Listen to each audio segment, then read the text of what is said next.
محمد کتنے بلند و بالا اچھے ہوں گے. وَقَضَىٰ رَبُّكَ أَلَّا تَعْبُدُوا إِلَّا إِيَّاهُ وَبِالْوَالِدَيْنِ إِحْسَانًا. بہت تفصیلی گفتگو ہے، تفسیر بھی ہے اس میں.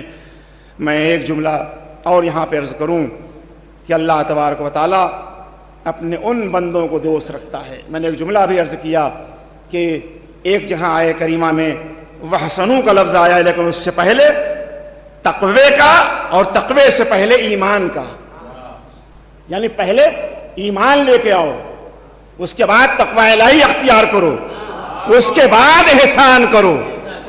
یعنی غیر مومن اور غیر متقی احسان کر ہی نہیں سکتا.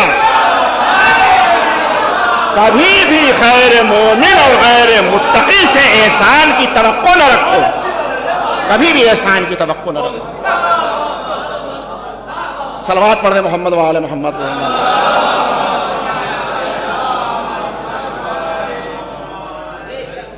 احسان، اچھا سلوک، لوگوں کے ساتھ اچھا برتاؤ،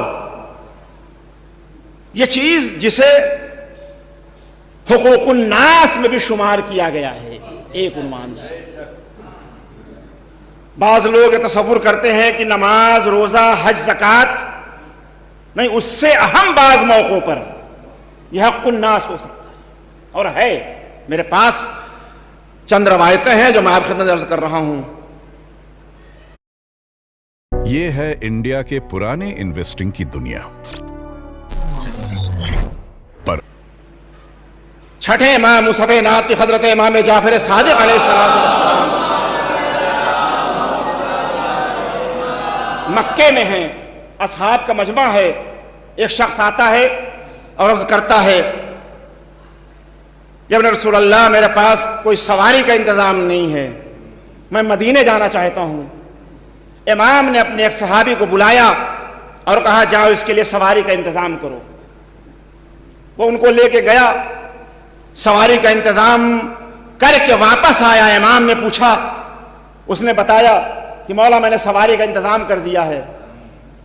تو امام نے ایک جملہ کہا، اس جملے کو آپ یاد رکھیں. امام نے فرمایا کہ ایک مرد مومن کی حاجت کو پورا کرنا میرے نزدیک، امام کے نزدیک یعنی خدا کے نزدیک، وما تشاؤون الا یشاء اللہ، وہ تو وہی چاہتے ہیں جو خدا چاہتا ہے.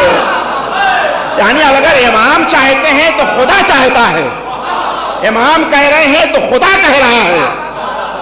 وما ينطق عن الهوى ان هو الا وحی یوحى وما رمیت اذ رمیت لكن اللہ رمى. قرآن مجید کی آیت کریمہ سب اس پر دلیل ہے کہ محمد و آل محمد جو چاہیں گے وہی خدا چاہے گا، جو خدا چاہے گا وہی یہ چاہیں گے.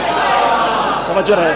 تو امام نے ایک جملہ کہا کہ ایک مرد مومن کی حاجت کو پورا کرنا میرے نزدیک ایک ہفتے کی خانہ کعبہ کے اندر عبادت کرنے سے افضل ہے.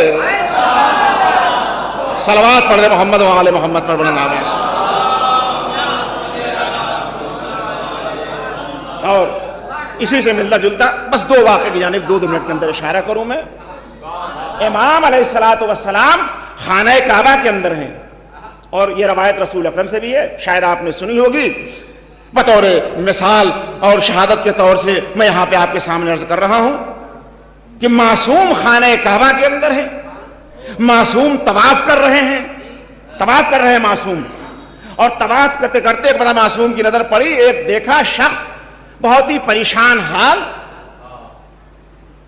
داخل ہوا خانہ کعبہ کے اندر. امام علیہ السلام نے وہیں پر طواف کو روکا. اب سب لوگ تعجب کر رہے ہیں، امام طواف کو روک رہے ہیں. امام علیہ السلام نے اس کو بلایا، اس نے اپنی پریشانی کو بیان کیا. امام علیہ السلام نے طواف کو وہیں پر منقطع کیا. آپ دیکھیں، طواف کو منقطع کیا اور گئے، اس کی ضرورت کو پورا کیا، اور پورا کرنے کے بعد ایک جملہ کہا، ایک مرد مومن کی ضرورت کو پورا کرنا میرے نزدیک 1000 طواف واجب کے برابر ہے. صلوات پڑھ دے محمد و آل محمد پر.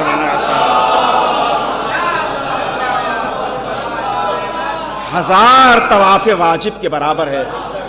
کتاب القطرہ احمد مستنبط کی مشہور معروف کتاب ہے. ایک روایت یاد آ رہی مجھے, احمد ابن کاتب سے روایت ہے.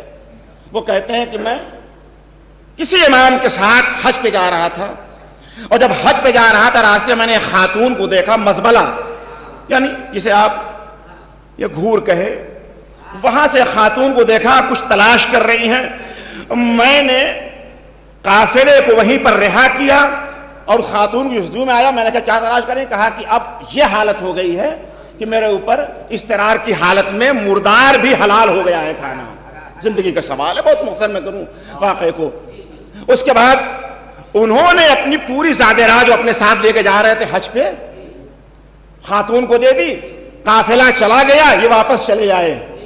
توجہ چاہتا ہوں, واقعہ عرض کر رہا ہوں. واپس چلے آئے. جب چلے آئے تو سارے ان کے ساتھی حج پر گئے, حج کر کے واپس آ گئے.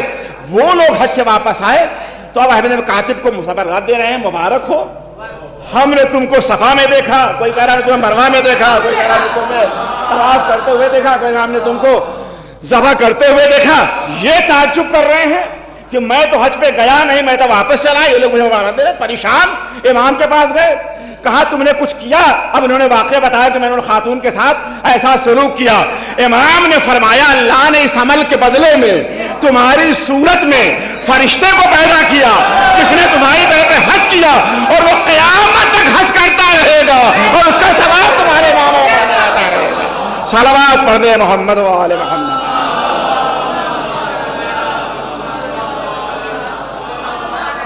ایک اور صلوات پڑھ دے محمد و آل محمد بلند آواز سے.